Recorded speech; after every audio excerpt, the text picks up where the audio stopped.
मैं आपको एक ऑडियो सुनाता हूँ। हेलो। सर नमस्ते सर। नमस्ते। सर बोलिए सर।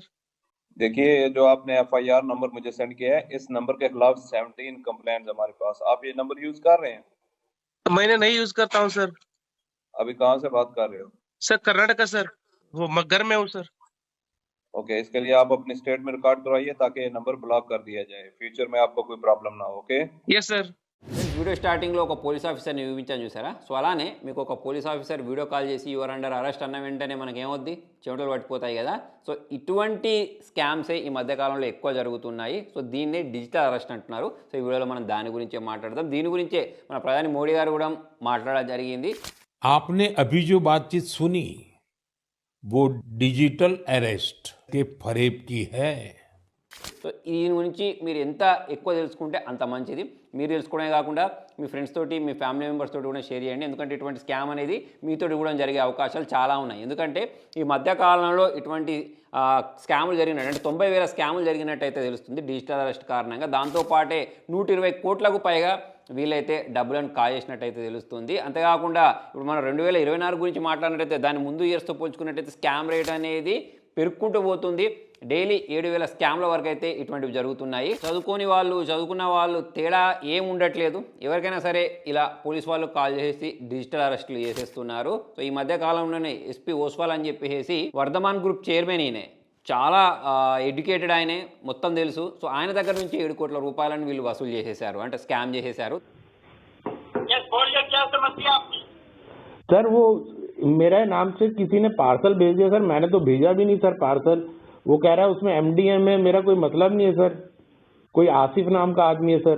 नारकोटिक तक जा रहा है जो पूरा इंडिया में बैन है। व्यक्ति से 10 ग्राम भी पाया जाए तो 3 से 7 साल की सजा है, और आप बोल रहे हैं कि ये 400 ग्राम जा रहा है। అంతేకాకుండా మిలిటరీ పర్సన్ని, సైంటిస్ట్ని, డాక్టర్ని వీళ్ళు ఎవ్వరిని వదిలేదు, అందరినైతే స్కామ్లో ఇరికించారు. స్కామ్ ఎలా జరుగుద్ది అంటే డిఫరెంట్ మెసేజ్లు వస్తాయి. ఆ మెసేజ్లో ఏముంటుంది అంటే మీ తరపున అరెస్ట్ వారెంట్ జారీ అయింది అని చెప్పేసి వాళ్ళు ఒక మెసేజ్ పంపిస్తారు. సో దానికంటే ముందు వాళ్ళు మీ గురించి తెలుసుకుని ఉంటారు. మీ పేరేంటి, మీరు ఎక్కడ ఉంటారు, మీ ఇన్ఫర్మేషన్ మొత్తం వాళ్ళకి తెలిసి ఉంటుంది. ఎలా తెలుస్తుంది అంటే సోషల్ మీడియా ఓపెన్ చేస్తే మన గురించి మొత్తం తెలిసిపోతుంది. మనం ఏ టూర్లోకి వెళ్తున్నాం, ప్రజెంట్ ఎక్కడ ఉన్నాం, మా ఊరేంటి, అవన్నీ మనమే పోస్ట్ చేస్తూ ఉంటాం. కాబట్టి వాళ్ళు దాని ఆధారంగా మనకు ఒక లింక్ పంపిస్తారు లేదా ఒక మెసేజ్ పంపిస్తారు, మీ మీద అరెస్ట్ వారెంట్ జారీ అయింది, వెంటనే ఈ నెంబర్ కాల్ చేయండి అని చెప్పేసి. మనం వాళ్ళకి కాల్ చేసిన వెంటనే ఎదుటి వైపు నుంచి వాళ్ళు చేసేది ఏంటి అంటే వీడియో కాల్ ఆన్ చేస్తారు. ఆ వీడియో కాల్ ఆన్ చేసిన వెంటనే మనం వీడియో స్టార్టింగ్లో చూసారా, సో అటువంటి ఒక పోలీస్ ఆఫీసర్ మన ముందుకు కల్పిస్తాడు. సో సేమ్ టు సేమ్ మనకు ఆ ఫేక్ సెటప్ ఎలా ఉంటుంది అంటే బ్యాక్ సైడ్ ఒక దిక్కు గాంధీజీ, ఇంకో దిక్కు అంబేద్కర్జీ, వీళ్ళందరూ ఉంటారు. సెటప్ ఎన్విరాన్మెంట్ మొత్తం ఒక పోలీస్ స్టేషన్ లాగా క్రియేట్ చేసి వాళ్ళు మనతోటి గట్టిగా మాట్లాడుతూ మనల్ని భయపట్టే ప్రయత్నాలు చాలా చేస్తారు. ఆబ్వియస్లీ అలా పోలీస్ వాళ్ళు మనతోటి గట్టిగా మాట్లాడుతున్నారు, మన గురించి ప్రాపర్ ఇన్ఫర్మేషన్ చెప్తున్నారు అంటే మనకు భయం వేస్తుంది. మొన్న వీడియో కాల్ మాట్లాడారు, సో రాంగ్గా వీడియో కాల్ మాట్లాడారని అంటారు, లేకపోతే మీరు ఏదో దేశం వెళ్ళారు అక్కడ నుంచి ఏదో తీసుకొచ్చారని చెప్పేసి కాల్ చేస్తారు, లేదా మీ పేరు మీద 4-5 పాస్పోర్ట్లు ఉన్నాయని చెప్పేసి కాల్ చేస్తారు. దాంతోపాటే మీ పేరు మీద ఎఫ్ఐఆర్ కంప్లైంట్ రిజిస్టర్ అయిపోయింది, వెంటనే పోలీస్ స్టేషన్ రండి అంటారు. సో మనం అంతా వెంటనే పోలీస్ స్టేషన్ రండి అన్న వెంటనే మన మైండ్ అనేది వర్క్ చేయడం ఆగిపోద్ది. ఫర్ ఎగ్జాంపుల్ మీరు ఇక్కడ హైదరాబాద్లో ఉన్నారు, వాళ్ళు ఎక్కడో ముంబైలో ఉన్నారు, వెంటనే ముంబై పోలీస్ స్టేషన్ రమ్మన్నారు అనుకోండి, ఏమవుద్ది, మనకు అసలు ఆలోచించడానికి టైమే ఉండదు. దీనికి సొల్యూషన్ ఏంటి అని చెప్పేసి ఆలోచించే లోపలనే వాళ్ళు ఏం చెప్తారంటే మీ గురించి మిగతా ఇన్ఫర్మేషన్ మొత్తం కలెక్ట్ చేస్తారు. మీ Aadhaar card number, PAN card number, మీరు ఆ రోజు ఎక్కడ ఉన్నారు, ఈ రోజు ఎక్కడ ఉన్నారు, మొత్తానికి అరెస్ట్ చేసిన తర్వాత ఎటువంటి ప్రాసెస్ అయితే ఉంటుందో ఆ ప్రాసెస్ మొత్తం మీతోటి చేస్తూ ఉంటారు.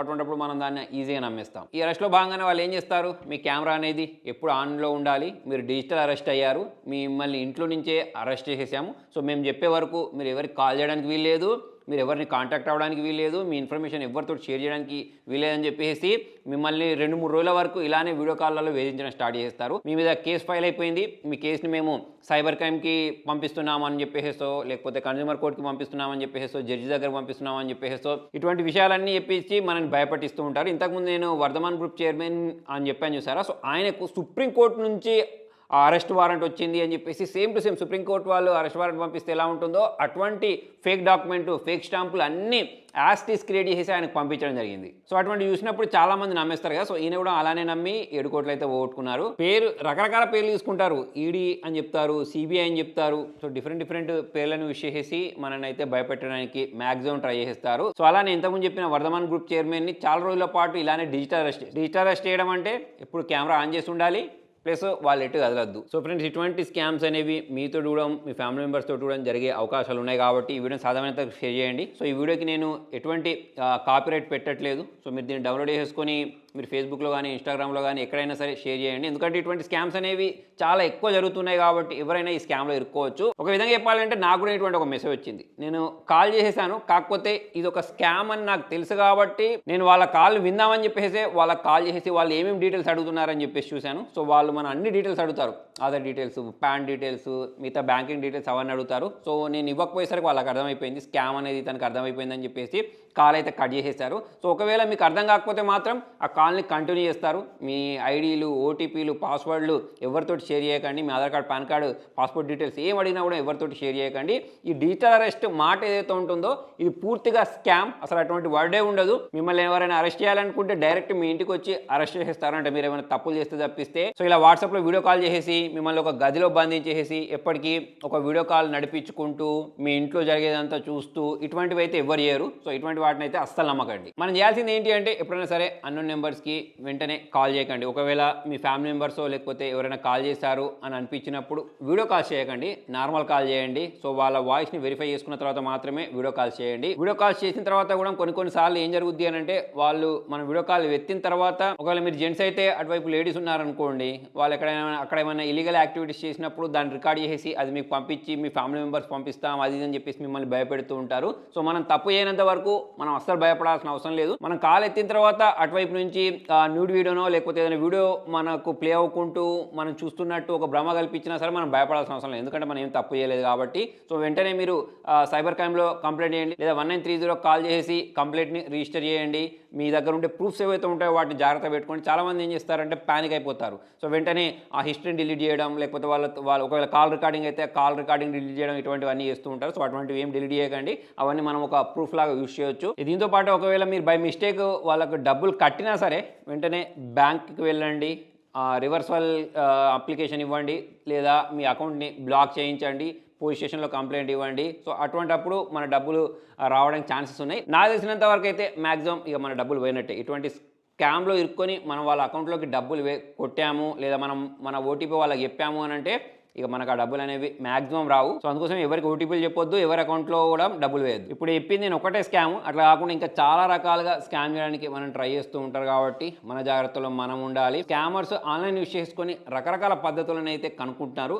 ఆ పద్ధతులలో ఒకటి ఈ డిజిటల్ అరెస్ట్. సో మొత్తానికి ఇది ఫ్రెండ్స్ ఇవాళ వీడియోలో. ఇటువంటి స్కామ్ గురించే జంతారా అని చెప్పేసి నేను ఒక వీడియో చేశాను ఇంతకుముందు, ఊరు మొత్తం దొంగలు ఉంటారని చెప్పేసి. సో దానికి సంబంధించిన లింక్ కూడా నేను కింద డిస్క్రిప్షన్లో ఇస్తాను. ఇలా స్కామ్ చేయడానికి మొత్తం ఒక ఊరే ఉంటుందని చెప్పేసి ఆ వీడియోలో ఎక్స్ప్లెయిన్ చేస్తాను. ఆ వీడియో కూడా మీరు చూడండి, నేను ఇక్కడ కార్డులో అయితే ప్లే చేస్తాను. Thank you.